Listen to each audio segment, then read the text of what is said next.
स्वागत है दोस्तों आप सभी का आपके अपने YouTube channel RK with education पर। दोस्तों आज हम जो हमारी शिक्षण वीडियो की वस्तुनिष्ठ प्रश्नों वाली जो सीरीज चल रही थी, आज उसके भाग 4 में 20 प्रश्नों पर चर्चा करने वाले हैं। आप जानते होंगे कि हमारे जो रीट का जो सिलेबस है उसके अंदर शिक्षण वीडियो के जो अंक बार है वो 50 हैं। तो हम इसी भाग में आज इसी सीरीज में भाग 4 में कुछ प्रश्नों पर चर्चा करेंगे। यदि आप इन प्रश्नों की PDF चाहते हो तो आप हमारे टेलीग्राम चैनल है आरके विथ एजुकेशन, उसको ज्वाइन जरूर कर लें। और अगर आप YouTube चैनल पर पहली बार ही विजिट कर रहे हो तो YouTube चैनल को सब्सक्राइब करके बेल का आइकन जरूर प्रेस कर दें। तो देखते हैं आज का पहला प्रश्न। ये सारे प्रश्न रीट लेवल 1 और रीट लेवल 2 और जो भी सेकंड ग्रेड से तैयारी कर रहे हैं उन सभी के लिए समान रूप से महत्वपूर्ण होने वाले हैं। तो आप ये न सोचें कि भाई के तो लेवल 1 के लिए है या लेवल 2 के लिए है। इसमें प्रश्न जो है कॉमन प्रश्न लिए हैं जो सभी के काम आएंगे। तो प्रश्न नंबर 1 दे रखा है, शिक्षण विधि का मुख्य उद्देश्य क्या है। ऑप्शन 1 दे रखा है परीक्षा पास करना।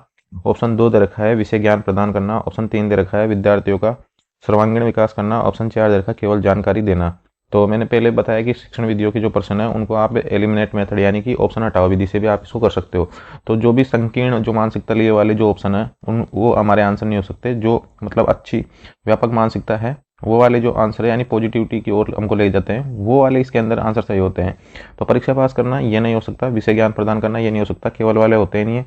तो विद्यार्थियों का सर्वांगीण विकास करना इसका सही आंसर रहेगा option number 3। Option number C इसका सही आंसर रहेगा। इसके बाद में अगला प्रश्न हमारा, डॉक्टर APJ अब्दुल कलाम के अनुसार शिक्षक का मुख्य गुण क्या होना चाहिए। ऑप्शन 1 दे रखा है अनुशासन में। ऑप्शन 2 दे रखा है प्रोत्साहन देना। ऑप्शन 3 दे रखा है सहानुभूति। ऑप्शन 4 दे रखा है प्रेरणा। ऑप्शन 5 दे रखा है अनुत्तरित प्रश्न। तो डॉक्टर APJ अब्दुल कलाम के अनुसार शिक्षक का मुख्य गुण होना चाहिए प्रेरणा देना होना चाहिए। क्या होना चाहिए? प्रेरणा। वो शिक्षक कैसा होना चाहिए जो बच्चों को प्रेरणा दे, बच्चों को आगे बढ़ने के लिए प्रोत्साहित करे या उनको प्रेरणा देकर आगे बढ़ाए। तो सही आंसर हो जाएगा इसका ऑप्शन नंबर डी, यानी उनको हतोत्साहित न करे, प्रेरणा दे उनको, ये बात। तो सही आंसर रहेगा इसका ऑप्शन नंबर डी। इसके बाद में अगला प्रश्न हमारा प्रश्न नंबर है 3। निम्नलिखित में से कौन सी शिक्षण विधि बाल केंद्रित है। ऑप्शन 1 दे रखा है व्याख्यान विधि। ऑप्शन 2 दे रखा है प्रोजेक्ट विधि। ऑप्शन 3 दे रखा है अनुकरण विधि। ऑप्शन 4 दे रखा है व्याख्या विधि। ऑप्शन 5 दे रखा है अनुत्तरित प्रश्न। तो व्याख्यान विधि, अनुकरण विधि और व्याख्या विधि, ये तीनों विधि ही कौन सी है? शिक्षक केंद्रित विधि है। शिक्षक केंद्रित विधि, शिक्षक केंद्रित ये विधियां हैं। तो बाल केंद्रित जो विधि है वो रहेगी इसके अंदर प्रोजेक्ट विधि। कौन सी रहेगी? प्रोजेक्ट विधि इसका सही आंसर रहेगा। इसके बाद में आंसर रहेगा इसका बी सही। इसके बाद में अगला प्रश्न हमारा प्रश्न नंबर 4 है, शिक्षण की प्रभावशीलता को कैसे मापा जाता है। ऑप्शन 1 दे रखा है परीक्षा के परिणाम से। ऑप्शन 2 दे रखा है विद्यार्थियों के व्यवहार में परिवर्तन से। ऑप्शन 3 दे रखा है कक्षा की उपस्थिति से। ऑप्शन 4 दे रखा है शिक्षक की योग्यता से। ऑप्शन 5 दे रखा है अनुत्तरित प्रश्न। तो शिक्षण की प्रभावशीलता को मापा जाता है परीक्षा के परिणाम से नहीं मापा जा सकता, कक्षा की उपस्थिति से नहीं, शिक्षक की योग्यता से नहीं, विद्यार्थियों के व्यवहार में आने वाले परिवर्तन से ही किसको नापा जा सकता है? शिक्षण की प्रभावशीलता को। और वैसे भी अधिगम क्या है? व्यवहार में होने वाला परिवर्तन है। अधिगम क्या है? व्यवहार में होने वाला परिवर्तन। व्यवहार में होने वाला जो परिवर्तन है वो होता है अधिगम। तो व्यवहार में परिवर्तन आना चाहिए उसके बच्चे के में। भाई आपने जो भी चीज़ पढ़ाई है उसको वो अपने दैनिक व्यवहार में लेके आए, तभी हम शिक्षण की प्रभावशीलता को उससे नाप सकते हैं। सही आंसर रहेगा इसका ऑप्शन बी। इसके बाद में अगला प्रश्न हमारा प्रश्न नंबर 5 है, समूह चर्चा विधि किस प्रकार की शिक्षण विधि है। ऑप्शन 1 दे रखा है शिक्षक केंद्रित। ऑप्शन 2 दे रखा है बालक केंद्रित। ऑप्शन 3 दे रखा है पाठ केंद्रित। ऑप्शन 4 दे रखा है गतिविधि केंद्रित। ऑप्शन 5 दे रखा है अनुत्तरित प्रश्न। तो समूह चर्चा विधि किस प्रकार की शिक्षण विधि है? तो यह है बालक केंद्रित विधि है। सही आंसर इसका रहेगा option number B. Option number 20 का सही आंसर रहेगा। इसके बाद में अगला प्रश्न हमारा प्रश्न नंबर 6 है, माइक्रो टीचिंग का उद्देश्य क्या है। ऑप्शन 1 दे रखा है शिक्षक को प्रशिक्षण देना। ऑप्शन 2 दे रखा है परीक्षा की तैयारी करवाना। ऑप्शन 3 दे रखा है छात्रों को प्रोजेक्ट देना। ऑप्शन 4 दे रखा है शिक्षकों का प्रमोशन करना। ऑप्शन 5 दे रखा है अनुत्तरित प्रश्न। तो माइक्रो टीचिंग का जो उद्देश्य होता है वो होता है शिक्षक को प्रशिक्षण देना। क्या होता है? शिक्षक को प्रशिक्षण देना। आप सभी ने बीएड या BSTC जरूर की होगी। तो उसके अंदर जो माइक्रो टीचिंग होती है उसके अंदर हमको यही सिखाया जाता है माइक्रो टीचिंग के अंदर कि विद्यार्थियों को कैसे पढ़ाया जाए। माइक्रो का मतलब हो गया सूक्ष्म और शिक्षण का टीचिंग का मतलब होगा शिक्षण, यानी कि शिक्षण की कुछ बारीकियां होती है उनको इसके अंदर सिखाया जाता है, यानी शिक्षक को प्रशिक्षण दिया जाता है। एक तो होता है विद्यालय में आने से पूर्व, यानी कि सेवारत पूर्व जो होता है ये होता है बीएड एवं सेवा पूर्व जो प्रशिक्षण छात्र अध्यापकों को दिया जाता है वो दिया जाता है बीएड एवं BSTC कॉलेजों में। एक होता है सेवारत, जब आप टीचर बन जाओगे तो उसके दौरान भी आपकी कई प्रकार की ट्रेनिंगें चलती रहती है। तो उन ट्रेनिंगों में भी हमको यही सिखाया जाता है कि विद्यार्थियों को कैसे पढ़ाया जाए, और समय समय पर जो भी नवाचार हमारे सामने आते हैं उन सब की ट्रेनिंग आपको शिक्षक बन जाओगे उसके बाद में दी जाती है। तो सही आंसर इसका रहेगा ऑप्शन नंबर 1। माइक्रो टीचिंग का मतलब होता है शिक्षक को प्रशिक्षण देना। इसके बाद में अगला प्रश्न हमारा, ब्लूम का वर्गीकरण किससे संबंधित है? ऑप्शन 1 दे रखा है शिक्षा से संबंधित है, ऑप्शन 2 दे रखा है शिक्षण के साधन है, ऑप्शन 3 दे रखा है परीक्षा की विधि है, ऑप्शन 4 दे रखा है पाठ्यक्रम निर्माण है, ऑप्शन 5 दे रखा है अनुत्तरित प्रश्न। तो ब्लूम का जो वर्गीकरण है वो है शिक्षा के उद्देश्य से। किससे है? शिक्षा के उद्देश्य। और शिक्षा के उद्देश्य क्या क्या है? 3 आयाम बताए इन्होंने, ज्ञानात्मक, भावात्मक और क्रियात्मक। ज्ञानात्मक, भावात्मक और क्रियात्मक, इन्होंने 3 प्रकार के ये इनके उद्देश्य बनाए इन्होंने, ज्ञानात्मक, भावात्मक और क्रियात्मक। तो सही आंसर रहेगा इसका ऑप्शन नंबर ए। सही आंसर क्या रहेगा इसका? ऑप्शन नंबर ए इसका सही आंसर रहेगा। इसके बाद में अगला प्रश्न हमारा प्रश्न नंबर 8 है, अधिगम सिद्धांत किसके विकास से संबंधित है? ऑप्शन 1 दे रखा है ज्ञान, ऑप्शन 2 दे रखा है कौशल, ऑप्शन 3 दे रखा है व्यवहार, ऑप्शन 4 दे रखा है उपरोक्त सभी, ऑप्शन 5 दे रखा है अनुत्तरित प्रश्न। तो अधिगम सिद्धांत किसके विकास से संबंधित है? अधिगम जो विकास है ज्ञान से भी है, कौशल से भी है और व्यवहार से भी है। तो सही आंसर इसका रहेगा ऑप्शन नंबर डी। सही आंसर क्या रहेगा इसका? ऑप्शन नंबर डी इसका सही आंसर रहने वाला है। इसके बाद में अगला जो प्रश्न है हमारा प्रश्न नंबर 9 है, बच्चों को स्वाधीन रूप से कार्य करने की प्रेरणा देना किस विधि में संभव है? ऑप्शन 1 दे रखा है प्रदर्शन विधि, ऑप्शन 2 दे रखा है प्रोजेक्ट विधि, ऑप्शन 3 दे रखा है अनुकरण विधि, ऑप्शन 4 दे रखा है व्याख्यान विधि, ऑप्शन 5 दे रखा है अनुत्तरित प्रश्न। तो प्रदर्शन विधि में केवल प्रयोग करके दिखाए जा सकते हैं, तो इसमें तो बालक को स्वाधीन रूप से कार्य करने की अनुमति मिलेगी नहीं। अनुकरण विधि में एक बार टीचर ने बता दिया भाई कोई भी चीज़ दे दी, जैसे 1 से 100 तक गिनती लिखी है तो बच्चा 1 से 100 तक गिनती लिखता रहेगा, उसके अलावा वो स्वाधीन रूप से कोई कार्य नहीं करेगा। व्याख्यान विधि आप जानते हो कई सारे बच्चों को एक साथ दी जाती है, तो इसमें जो सही आंसर रहेगा वो रहेगा प्रोजेक्ट विधि। क्या रहेगा? प्रोजेक्ट विधि क्या होती है? प्रोजेक्ट विधि में मतलब ग्रुप बना के विद्यार्थियों को टास्क दिए जाते हैं और उसके अंदर उसको कुछ समय भी दिया जाता है, तो वो उस पर काम करता है अपनी अपनी स्वतंत्रता के हिसाब से और अपनी इच्छा के अनुसार। तो इसका सही आंसर रहेगा option number B. Option number B क्या रहेगा? सही आंसर रहेगा। इसके बाद में अगला प्रश्न हमारा, शिक्षण के कौन से तत्वों को व्याख्या कहा जाता है? ऑप्शन 1 दे रखा है शिक्षण सामग्री, ऑप्शन 2 दे रखा है शिक्षण का उद्देश्य, ऑप्शन 3 दे रखा है शिक्षण की प्रक्रिया, ऑप्शन 4 दे रखा है शिक्षण का परिणाम, ऑप्शन 5 दे रखा है अनुत्तरित प्रश्न। तो शिक्षण के कौन से तत्वों को व्याख्या कहा जाता है? तो शिक्षण की जो प्रक्रिया होती है उसको कहा जाता है व्याख्या। क्या कहा जाता है उसको? व्याख्या। तो सही आंसर इसका रहेगा option number C. Option number C इसका सही आंसर रहने वाला है, ऑप्शन नंबर सी। शिक्षण की प्रक्रिया में यानी व्याख्या क्या होती है? शिक्षण की प्रक्रिया, विधियां होती है शिक्षण की प्रक्रिया में आती है वो सब व्याख्या। तो सही आंसर इसका हो जाएगा ऑप्शन नंबर सी। इसके बाद में अगला प्रश्न हमारा प्रश्न नंबर 11 है,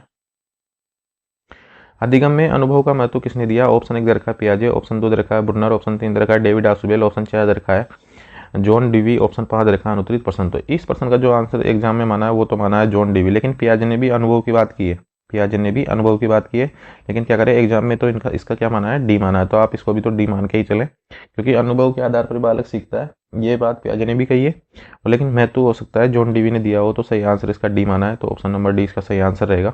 इसके बाद में अगला प्रश्न हमारा, अनुदेशात्मक उद्देश्य किससे संबंधित है? ऑप्शन 1 दे रखा है शिक्षा की योजना, ऑप्शन 2 दे रखा है विद्यार्थियों की गतिविधियां, ऑप्शन 3 दे रखा है शिक्षकों के अधिकार, ऑप्शन 4 दे रखा है मूल्यांकन प्रक्रिया, ऑप्शन 5 दे रखा है अनुत्तरित प्रश्न। तो अनुदेशात्मक उद्देश्य किससे संबंधित है? शिक्षा की योजनाओं से संबंधित है। सही आंसर इसका रहेगा ऑप्शन नंबर ए। क्या रहेगा? ऑप्शन नंबर ए इसका सही आंसर रहेगा। इसके बाद में अगला प्रश्न हमारा प्रश्न नंबर 13 है, संवादात्मक शिक्षण में किस पर बल दिया जाता है? ऑप्शन 1 दे रखा है शिक्षक के व्याख्यान पर, ऑप्शन 2 दे रखा है छात्र शिक्षक वार्तालाप पर, ऑप्शन 3 दे रखा है पाठ्य पुस्तक पर, ऑप्शन 4 दे रखा है कक्षा प्रबंधन पर, ऑप्शन 5 दे रखा है अनुत्तरित प्रश्न। तो संवादात्मक शिक्षण जो होता है मतलब ये दोनों तरफ से होता है, मतलब बालक भी इसमें भाग लेते हैं और टीचर भी इसमें भाग लेते हैं, यानी कि छात्र शिक्षक वार्तालाप पर। सही आंसर हो जाएगा इसका, यानी वन वे नहीं होता है ये, वन वे ऐसे नहीं बोल सकते एक तरफ से हो रहा हो, ये होता है दोनों तरफ से, मतलब कि बालक भी इसमें कुछ प्रश्न पूछ सकते हैं और शिक्षक उनका जवाब देगा, या शिक्षक भी बालकों से कुछ प्रश्न पूछ सकता है और बच्चे उसका जवाब देंगे। तो छात्र शिक्षक वार्तालाप होगा या छात्र शिक्षक चर्चा पर, इस पर बल दिया जाता है। ऑप्शन नंबर बी इसका सही आंसर रहने वाला है। इसके बाद में अगला प्रश्न हमारा प्रश्न नंबर 14 है, शिक्षण के दौरान प्रेरणा का उपयोग क्यों किया जा रहा है? ऑप्शन 1 दे रखा है समय बचाने के लिए, ऑप्शन 2 दे रखा है छात्रों को सक्रिय रखने के लिए, ऑप्शन 3 दे रखा है पाठ्यक्रम पूरा करने के लिए, ऑप्शन डी दे रखा है मूल्यांकन के लिए, ऑप्शन 5 दे रखा है अनुत्तरित प्रश्न। तो शिक्षण के दौरान प्रेरणा का उपयोग क्यों किया जाता है? छात्रों को सक्रिय रखने के लिए किया जाता है, समय बचाने के लिए नहीं किया जाता, पाठ्यक्रम के लिए नहीं किया जाता, मूल्यांकन के लिए नहीं किया जाता, केवल छात्रों को सक्रिय रखने के लिए प्रेरणा उनको दी जाती है बीच बीच में। तो सही आंसर हो जाएगा इसका बी। प्रेरणा देने का मतलब है या तो उसे मतलब प्रोत्साहन दे दो, क्या दे दो? प्रोत्साहन, यानी उसने कोई अच्छा कार्य किया तो वेरी गुड बोल दो, नाइस बोल दो, कुछ भी बोल दो, तो उसको क्या प्रेरणा मिलेगी, वो छात्र उससे सक्रिय रहेंगे। और एक बच्चे को अगर प्रेरणा मिलती है तो दूसरा बच्चा भी उससे थोड़ा सा मोटिवेट होता है। तो सही आंसर इसका हो जाएगा बी, छात्रों को सक्रिय रखने के लिए बीच बीच में ऐसे शब्दों का प्रयोग किया जाता है। इसके बाद में अगला प्रश्न हमारा प्रश्न नंबर 15 है, डेमोन्स्ट्रेशन विधि का उपयोग कब किया जाता है? ऑप्शन 1 दीर्घाय छात्रों को अभ्यास कराने में, ऑप्शन 2 दीर्घाय वस्तुओं को दिखाकर समझाने में, ऑप्शन 3 दीर्घाय समूह कार्य में, ऑप्शन 4 दीर्घाय परीक्षा में, ऑप्शन 5 दीर्घाय अनुत्तरित प्रश्न। तो डेमोन्स्ट्रेशन विधि का उपयोग कब किया जाता है? छात्रों को अभ्यास कराने में नहीं किया जाता, समूह कार्य में नहीं, परीक्षा में नहीं, वस्तुओं को दिखाकर समझाने में। सही आंसर हो जाएगा इसका ऑप्शन नंबर 2।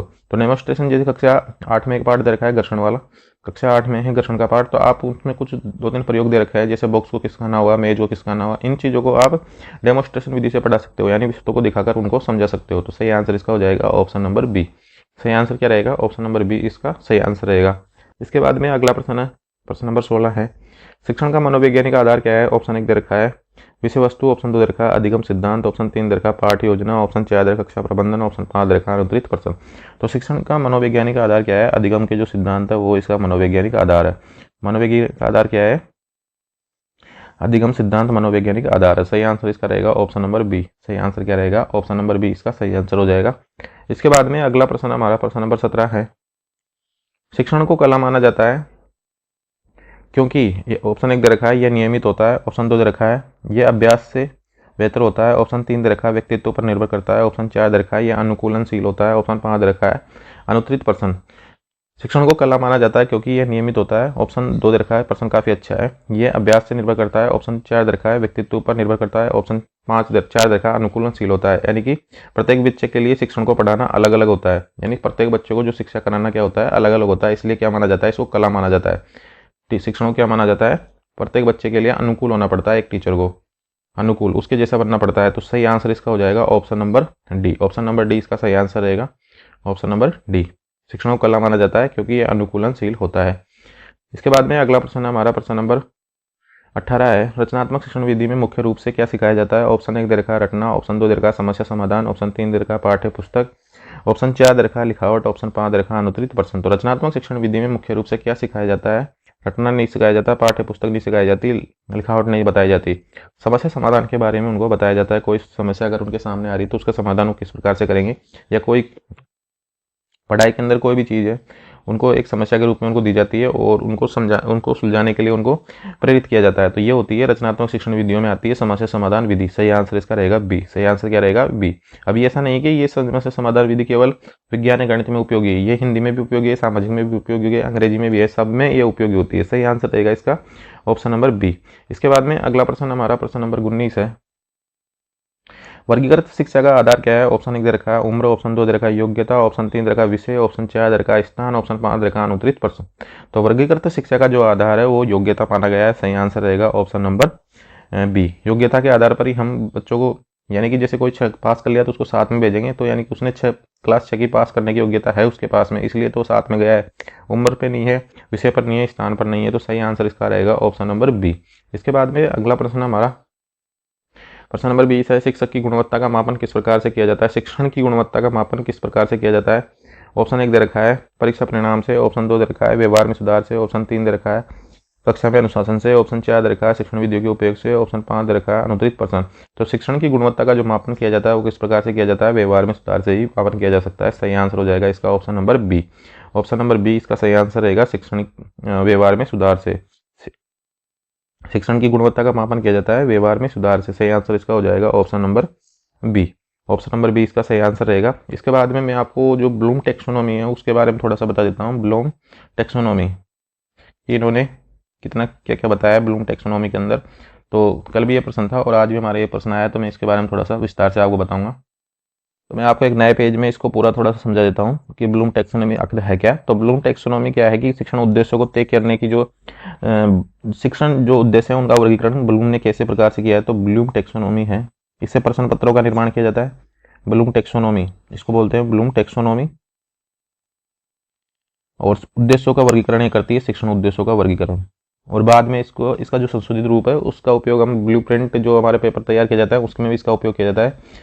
शिक्षण उद्देश्यों का वर्गीकरण, शिक्षण उद्देश्यों का वर्गीकरण। तो इन्होंने जो है उद्देश्यों को 3 भागों में बांटा है। कितने भागों में बांटा है? 3 भागों में इन्होंने उद्देश्यों को बांटा है। वो 3 भाग कौन कौन से हैं वो हम देख लेते हैं एक बार। 3 भाग है। इन्होंने पहला जो बताया है वो बताया है ज्ञानात्मक। क्या बताया है? ज्ञानात्मक। दूसरा बताया है इन्होंने भावात्मक, भावात्मक, भावात्मक। और तीसरा इन्होंने बताया है क्रियात्मक पक्ष, यानी कि क्रियात्मक, यानी इसको इंग्लिश में बोलते हैं साइकोमोटर, क्रियात्मक पक्ष। इसको तो कोग्नेटिव, कोग्नेटिव हो गया ये डोमेन, और ये हो जाता है अफेक्टिव, AFFECTIV, अफेक्टिव। और एक होता है अपना साइकोमोटर, PHYSCOMOTER, साइकोमोटर डोमेन। ये 3 पक्ष इन्होंने इसके अंदर बताए हैं। थोड़ा सा वीडियो हो सकता है लंबा हो जाए, लेकिन काफ़ी अच्छा है। तो इसमें इन्होंने 6 बताए हैं सबके। तो इसमें पहला है ज्ञान, ज्ञान। इसके बाद में है बोध, फिर है अनुप्रयोग, अनुप्रयोग, फिर है विश्लेषण, संश्लेषण, संश्लेषण, और फिर है मूल्यांकन, मूल्यांकन। फिर इसमें संशोधन भी हुआ है, उसमें काफ़ी चीज़ें चेंजेज भी हुई है थोड़ा सा। तो ये इसके 6 है, 6 मतलब इन्होंने तत्व बताए इनके कि पहले वाला ज्ञान प्राप्त करेगा, उसको उसका बोध होगा, फिर वो उसको अनुप्रयोग करेगा, फिर वो चीज़ों पर विश्लेषण करेगा, फिर संश्लेषण करेगा, और फिर क्या करेगा, वो मूल्यांकन करेगा। मूल्यांकन ज्ञानात्मक पक्ष का सबसे उच्चतम स्तर है। इसके बाद में हमारा जो भावात्मक है, इसमें भी है हमारे। तो इसमें पहला है ग्रहण करना, किस चीज़ को ग्रहण करना, यानी रिसीव, आर। इसके बाद में दूसरा है अनुक्रिया, अनुक्रिया, इसमें है आर, यानी रिस्पॉन्स है। इसके अंदर फिर है अनुमूल्यन, वैल्यूएशन, अनुमूल्यन, यानी कि वी से इसको रिप्रेजेंट करते हैं। इसके बाद में हमारा जो है संगठन, ऑर्गेनाइजेशन, ओ। और एक है दृष्टिकोण या विशेषीकरण, इसको बोलते हैं। दृष्टिकोण बोल लो या विशेषीकरण बोल लो। दृष्टिकोण इसको सी से रिप्रेजेंट करते हैं, या विशेषीकरण इसको बोल सकते हैं अपन, विशेषीकरण। तो इनको तो याद करना थोड़ा सा आसान होता है, ज्ञान, बोध, अनुप्रयोग, विश्लेषण, संश्लेषण, मूल्यांकन। और हमारे जो क्वेश्चन आता है वो पूछते हैं कि क्रियात्मक, ज्ञानात्मक, निम्न में से कौन सा तत्व ज्ञानात्मक पक्ष का नहीं है, कौन सा भावात्मक पक्ष का नहीं है। तो इसको अपन ऐसे याद कर सकते हैं, R² VOC। इसको ऐसे शॉर्ट में याद कर सकते हैं, क्योंकि इंग्लिश में अपन को नाम मिलेंगे, तो अपने इसको ऐसे याद कर लो, R² VOC, तो ये याद हो जाएगा। इसके बाद में क्रियात्मक पक्ष है कार्य करना, ऑप्शन इसका ये पहला है, कार्य करना। दूसरा है नियंत्रण, कंट्रोल। इसके बाद में समायोजन है, एक समायोजन। एक इसके अंदर है स्वाभाविकरण या प्रकृतिकरण, स्वाभाविकरण या प्रकृतिकरण, स्वाभाविकरण या प्रकृतिकरण। तो ये 4 इसके अंदर है, और 5 इसके अंदर है, और 6 इसके अंदर है। तो आप इसको याद कर लो। तो ये आप इसको अगर याद कर लेते हो तो उसके बाद में आप सारे याद हो जाएंगे आपको। और इसके अंदर जो क्रियात्मक पक्ष है, क्रियात्मक पक्ष जिसको है, इसमें सिम्पसन ने भी काफ़ी इसमें योगदान दिया है, तो सिम्पसन का नाम भी इसके अंदर आता है। तो ब्लूम एवं जो ब्लूम टैक्सोनॉमी है, इसका उद्देश्य एक तो क्या है कि ज्ञान, इसका शिक्षण का उद्देश्य है कि ज्ञानात्मक, भावात्मक और क्रियात्मक। और इसका जो उपयोग किया जाता है वो किया जाता है पेपरों के निर्माण में, पेपर्स के निर्माण में, पेपर के निर्माण में। तो सही आंसर, सही क्या है इसका, ये पूरा इसमें से 1 या 2 क्वेश्चन एग्जाम में पूछ ही लिए जाते हैं, 1 या 2 क्वेश्चन पूछ लिए जाते हैं कभी कभी इसके अंदर से। अलग अलग सब्जेक्ट है हमारे पास में, जैसे हिंदी में पूछ ले, कभी कभी सामाजिक में पूछ ले, कभी गणित में, किसी में भी एक या 2 प्रश्न इसके अंदर से पूछ लिए जाते हैं। प्रश्न को प्रकार वही है कि ये बताना कि ज्ञानात्मक में कौन सा नहीं आता है, भावात्मक में कौन सा नहीं आता है, और क्रियात्मक में कौन सा नहीं आता है। तो बस ये अपन को याद करना है भाई, ज्ञानात्मक में कितने इसके तत्व हैं, ज्ञान, बोध, अनुप्रयोग, विश्लेषण, संश्लेषण, मूल्यांकन। भावात्मक में ग्रहण, अनुक्रिया, अनुमूल्यन, संगठन, दृष्टिकोण, विशेषीकरण। इसको आप R² VOC से याद कर लो, तो ये आपके लिए थोड़ा सा ईजी हो जाएगा। तो दोस्तों ये था आज के हमारे 20 प्रश्न, और हमने ब्लूम टैक्सोनॉमी के बारे में थोड़ी सी जानकारी ली है इसके अंदर। यदि आप इन प्रश्नों को PDF के रूप में चाहते हो तो हमारे टेलीग्राम चैनल है RK विथ एजुकेशन, उसको ज्वाइन जरूर कर ले, और चैनल को शेयर जरूर करें भाई अपने मित्रों के पास, जो भी टीचिंग भर्ती या अन्य जॉब की तैयारी कर रहे हैं तो उनके पास शेयर जरूर कर दें। और ऐसे ही वीडियो देखने तथा जॉब संबंधी और भी अपडेट के लिए हमारे चैनल पर बने रहें।